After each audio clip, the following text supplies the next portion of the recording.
What is up, people? What is up, people? This is Abraham Walker with Ask A Walker, your Northern Virginia real estate agent. I want to have a conversation with you all to kind of clarify something that we've been discussing, at least on my Facebook account, about the Patriarch. But before we go into that, let's talk about how did we get here and where are we going, right? So my grandma was essentially, I would say, the head of the house. Even though it was a two-parent home that my mom grew up in, my grandma, you couldn't tell anybody that she wasn't the person who ran that household. Because she ran the household, there were certain things that had to be done in a certain order, right? Because she was so regimented, because she was so orderly, because she had a vision for her children, right? She got a certain product, right? And what was that product? Well, first of all, she had 6 children who lived in I believe it was a 2-bedroom apartment, subsidized apartment in the projects, right? In the project, the Desire projects, a place filled with crime and but beautiful people, but still a very challenging environment to raise 6 children. With her authoritative hand on the family, she was able to produce 3 valedictorians, right? So all of the girls in that family were valedictorians, right? In high school, right? They went on to college, something that my grandma did not do, something that my grandfather did not do, something that people before them did not do. But because my grandma, being the matriarch of that household, she was able to get a certain result, right? And even the boys, right? So the boys weren't valedictorians, but they're successful in their own right. And that is the product that she produced. So now, if you look at the title of this video, it's about the failure. What was the failure of my grandma, right? And how do we learn from that? Well, the thing that I believe that my grandma failed in, or the area that my grandma failed in, is that she did not choose a successor. That's right. No one is taking grandma's place. No one at all. No one has stepped up yet. No one has said, I am going to be the person who is in charge of the family. I am going to be the individual that the family doesn't have to worry about performing. I will be the one. It all is on my shoulders. I don't care about the responsibilities. I don't care about the hours. I don't care about the requirements. Everything is on my shoulders, right?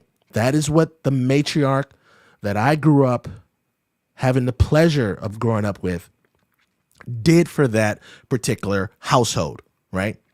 But she didn't choose a successor. So I see it with my aunts. I see it with my uncles. No one wants to be in charge. No one wants to say, go here. No one wants to say, you're going to do this. No one is going to say, hey, look, if you don't do this, we will withhold from you. No one is saying that. And so what do we have? We have these scattered relationships. We have this disconnected group of people, and we lose the power that comes with working together. We lose that power. We don't have that power. So as the next generation, right, the second generation removed from the matriarch, I'm making notes. I'm taking notes. I am noticing things, and I don't want my life to look like some of the lives that I see in the past. So then I started thinking to myself, what the hell is going on? Why are people not investing in their families? Why are they investing in their communities? Because we're so fragile. We're so fragile as individuals for us to just believe that we have enough resources to just take care of ourselves. I think that that's a flawed idea. And because I think it's a flawed idea, I'm not going to move forward with that flawed idea, because I want to learn from the lesson my grandma, who she didn't teach me through words or through a lesson, but she taught me through the life that she led. So now we have my iteration of, well, you know what? I want to have a stronger family. I do. I desire to have a stronger family. Now, this isn't up for debate. If you've been following some of my content, this video is on YouTube as well. So the YouTube people don't know me. That's fine. That's fine. But the Facebook people know me, and they've seen some of my content. I take parenting serious, right? I want to win an award from my style of parenting. And because I have a long-term view on my relationship with my kids, I don't see somebody else stepping up. I don't see somebody else stepping up to the plate. And so then I in addition to stepping up to the plate, right? So let's make sure we develop this fully. In addition to stepping up to the plate as a leader of my household, as a leader of my family, as the individual, I said at an early age that my sons will not look up to some athlete or some business person they will look up to me. I will be the type of guy that my children aspire to be. They're not going to be looking into a book or something like that, or a magazine or some type of fictitious creature. They're going to look up to their dad and they're going to say, you know what? I want to be like my dad. And since that's the kind of guy I'm trying to become, I'm on this journey, right? I'm on this journey to become this individual. And one thing I've noticed is that when I kind of talk about my ideas around parenting, when I kind of talk about my ideas of philosophy around family, around communities, community building, right? As I talk about some of my ideas that are not my ideas, they're things that I've gathered through life, right? The life lessons and also books. There's this book right here, right? It's called The Vanishing Neighbor. This is a depressing read. It's depressing. It's depressing to see the state of American communities, right? It's a great book, highly recommended, but it's going to be depressing, right? Because I read the book, right? And I like the content, but the book is short on what is the strategy to get us away from this outcome of being disconnected, of not having visionaries in our lives, of not having individuals that we believe we're going to be with for the rest of our lives, right? In a platonic relationship, who are we going to cross over into death with, right? It should be members in our community. So even with this book, right? This book, great book. I asked the guy who wrote this book, because I went to a talk of his because he lives in DC. I asked the guy, hey man, since you wrote this book, right? What is the solution? What solution are you creating to stop this deterioration of the American communities? This guy had no answer. He had no answer. So then this is around the same time I started the Dads Group.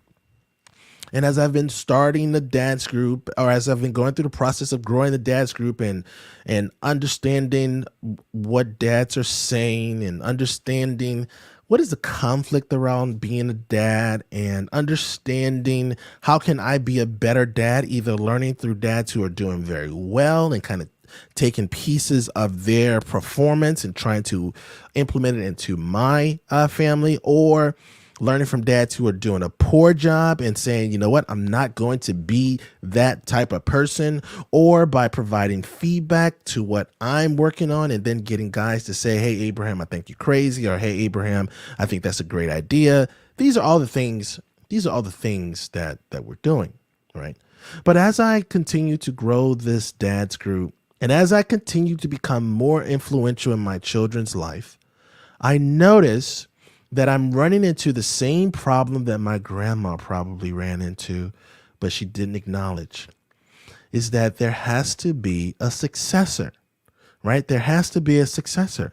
But for there to be a successor, there has to be somebody who says, I am in charge. It's on me. If it is to be, then it is up to me.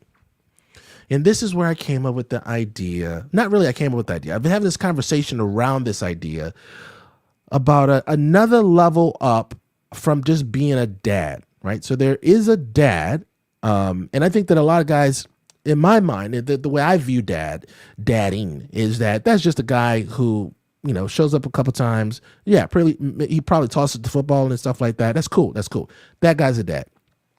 But there has to be this next step up for a guy who sees himself as having the ability or the capacity to become a leader, right? What is that next step called? In my view, my first iteration of this was it'll be from dad to fathers, right? So converting dads to fathers, but that idea got a little pushback. But then at my breakfast session every Friday at 7 a.m. At Panera in Kingstown, we chop it up. Just dads only, right? So come if you want to. 7 a.m. Eastern Standard Time. So just this last week, we were talking about my philosophy, like how I'm raising the boys, and my vision for my boys, what skills I would like the boys to have. And then the gentleman that was at the breakfast with me, Joseph, said, it sounds like you're more or less like a patriarch, right? Like a male, the male version of the person who runs a household. Now, what I find strange about this, right? When I say I want to be a patriarch, or I want to raise or start a practice around creating an environment where guys want to become patriarchs, right? And we assist them on that journey. People are like, Abraham, patriarchs that's a negative word. Like, you can't use that particular word. Why don't we have the same negative connotation towards matriarchs? My grandma, love her to death. She's gone now. She's a wonderful person. If you had the opportunity to meet her, I'm pretty sure you couldn't say anything negative about her. That's how awesome she was, right? But my grandma was the matriarch. And what my grandma's failing is that none of the three daughters that she has were successors, right? And since I have the luxury of coming from a more privileged upbringing, so I have a little bit more time to think, I have more access to resources than the previous generation, I want to improve on the idea. And if I see myself with my kids, to where this is a 50, 75-year relationship with them, then what is their role in the family, right? Are they following me, right? They are following me. That's the goal. My goal is for them to follow me. So if they're following me, then there has to be a conversation about what that leadership position is in the family. For us, at least right now, the word we're using is patriarch, right? And now, what this word allows us to do, just the title, what the title allows us to do is it allows us to further develop our vision. This is my vision and my wife's vision, and her assistant, right? To further develop the boys into this leadership role. I think that leadership is a skill that you can learn over time, given the right counsel, access to resources, also depending on the network that you have, right? So I think that leadership is something that we can teach. And if I want my boys, the fellas, to become leaders of their own, right, in the future, then what type of leader would I want them to be? And just to give you an idea of how successful we've been with this idea, my boys, because we have long conversations in my household on a regular basis, and we talk about our feelings, we talk about our how we envision ourselves in the future, we talk about future planning, we talk about these things. My boys have already kind of talked about the fact that they will lead their household like I lead my household. So they would like their responsibility of having a stronger position or a stronger say with what goes on with the family, what goes on with the kids. And I think that's great.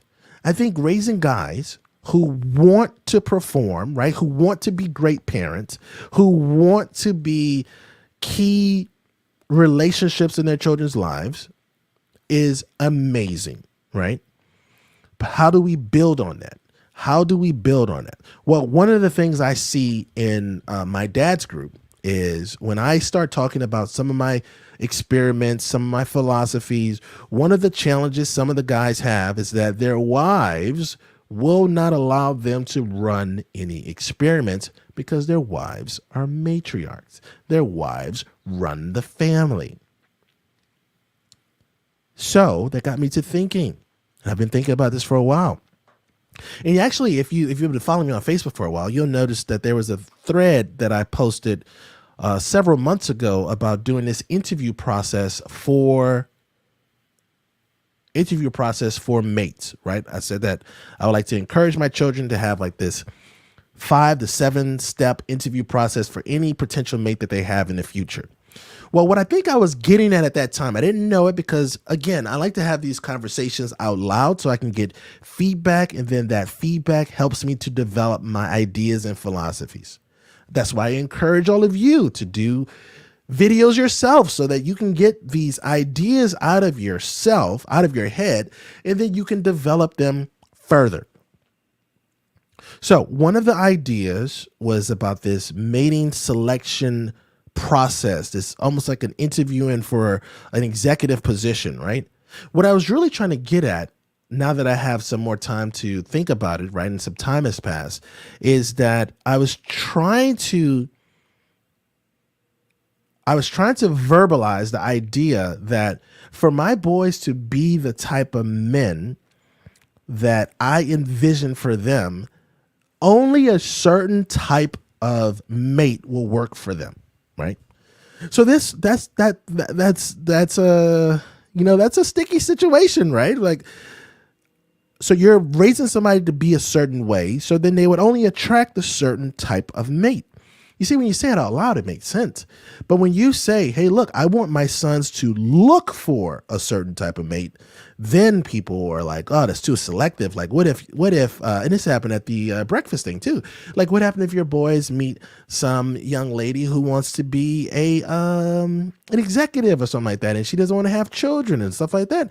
I said, well, you know what? Then my boys should probably deselect her for the opportunity to be partners for life. Yeah, if the goal is to have offspring. Now, I know some people are like, well, you know, everybody doesn't need to have offspring. Hey, that's your business. If that's your goal, or if you're goalless, don't walk up to somebody with a goal and be like, hey, look, man, I don't like your goal. That's what I see sometimes, right? Sometimes people be providing me with critique or criticism, and they don't even have a goal. They don't have a vision. So if that's what you're cool with, that's fine. That's fine. Don't try to get me to buy in on the visionless quest. That's not how I roll.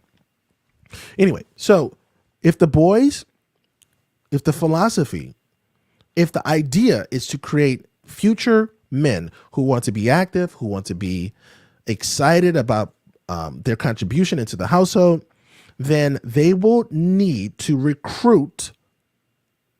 attract somebody who will allow them the space to perform, right?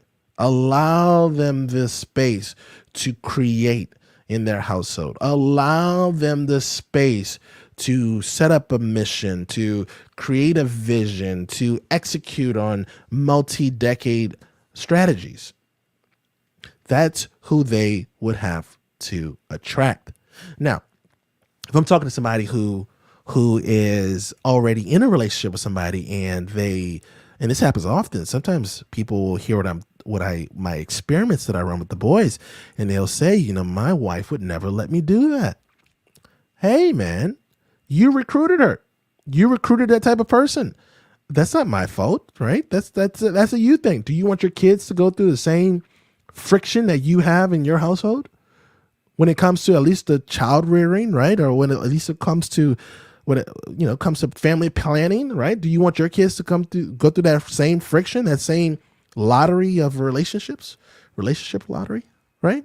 I don't want that to happen. So since I don't want that to happen, and I want to control as much as I can control, I can't control everything, but I can control a small part of my life, right? And all I'm saying is that I want to manage that part of my life as best as I can. As best as I can. Everything else outside of that is just influence. How do I influence that situation. So yeah, so my grandma created this version of me that you see today.